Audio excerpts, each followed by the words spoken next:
It's election day. Have you voted yet? Well, I live here in Portland, and so we don't actually go to the polls. We have a mail-in ballot, us and in Oregon and in Washington. And I've been here so long, I forget what it's like to go stand in the rain, try to find parking at a local elementary school so I can go stand in line to fill out the ballot. You know, it's really interesting that there have been so many changes in our lives with technology, the internet, cell phones, everything, that we're still standing in line in a school gymnasium or something to vote. It seems kind of silly. I've become spoiled, I guess, because I can just get my ballot. I get my ballot in the mail.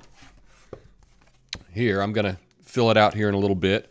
They send us a voter's pamphlet. You probably get this in your state, but here's the state voting pamphlet. It's about 150 pages. The county is inside. That's about 80 pages. And I just work through it with my cup of coffee, my reading glasses, and my Sharpie. And, you know, I decide what I'm going to vote, you know, how I'm going to vote. And, you know, that's my question is, what do you do if you show up to vote and there are questions that you didn't anticipate being there? You thought you had all the decisions made, and you show up and there's dog catcher or something that you weren't expecting. Do you just stand there for a half hour and read all about the different candidates to make your decision, or do you just choose one and go on? You know, this old way of voting, I think, is real antiquated. I think we can do better in the U.S. I really do. Earlier in my YouTube career, earlier this year, when I had a couple dozen subscribers, I made a video about voting in Oregon. I think it's pretty good, and it got about 20 views. So after the little intro, you can check that out if you like. I like it. Anyway, if you haven't gone out and vote yet, get out there and vote. Peace. Thanks for watching. Today I'm going to talk about the voting process in Oregon. It's a little bit different than the rest of the country. It's kind of interesting, and I'd like to share it with you. So the first thing to do if you want to vote is you have to be registered. Well, in most places, you have to then go and fill out a bunch of paperwork and whatnot to register to vote. Here in Oregon, it's a little bit different. Everyone is automatically registered to vote. Like, once you go to the DMV to get your driver's license, they already know, you know, that you're a citizen. They know if you're eligible to vote. And so you're automatically enrolled. You're automatically registered to vote. You don't have to do anything. Now, you can choose to be part of a party if you want, the Green Party, a Democratic Party, Republican Party, whatever. But even if you don't do that, you're automatically registered and you'll receive your ballot in the mail. That's the second thing that's a little bit interesting about Oregon is we don't have to go to the ballot box, right? The ballot comes to us. Everyone is mailed a ballot in plenty of time, several weeks before an election. And then you can, at your leisure, learn about the issues, learn about the candidates, and fill out your ballot. So basically what you do is you get yourself some wine, because that's important.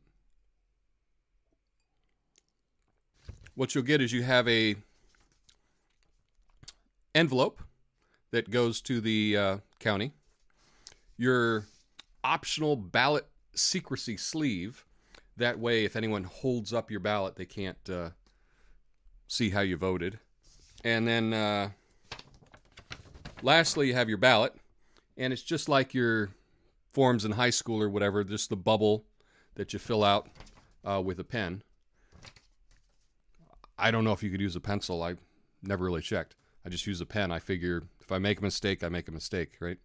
The nice thing about it is because you can do this at your leisure, at your own time, you don't have to rush from work to go and stand in line. And then you get in there and you rush to get into the ballot booth, and there may be an issue that you weren't familiar with. So because you can do this at your house, at a bar, at the park, you know, in a hot tub, in a sauna, whatever. Everyone gets this voter pamphlet. It's mailed out to all voters. And you can read all about the different candidates and the different proposals and bills and whatnot. I guess the thing that's frustrating is the candidates suck, right? And I'm sure that that's what it is, you know, all over the country. You know, you want to make a good choice, but there's no good choices to make. Like here for my county commissioner, we've got the county commissioners running again, and she's awful.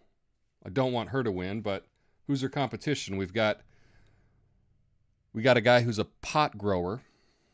All right. We've got a diversity consultant. Okay. And looks like we've got a sweet old retired vet who worked on a sub. Well, he's got a nice face. You know, you can only vote for what they give you. But I really like this. I like this process. You can sit on the couch and, you know, read about issues during commercials or whatever, however you want to do it. It's all good. And once you fill out your ballot, you put it in the envelope, and then you just sign on the back.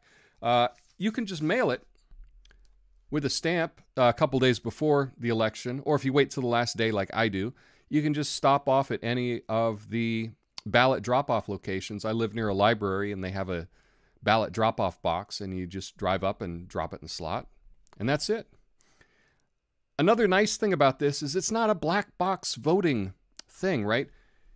This can actually be audited, right? If there's a problem, if someone is contesting the result, they can just recount it. They can recount them by hand. It's not a big deal. It is very safe. Your vote actually counts. You know, with so many of these electronic voting machines, you push a button, you don't know if your vote is recorded correctly or not. But this is a paper trail for every single vote. And I think that's really the way it should be in a democracy.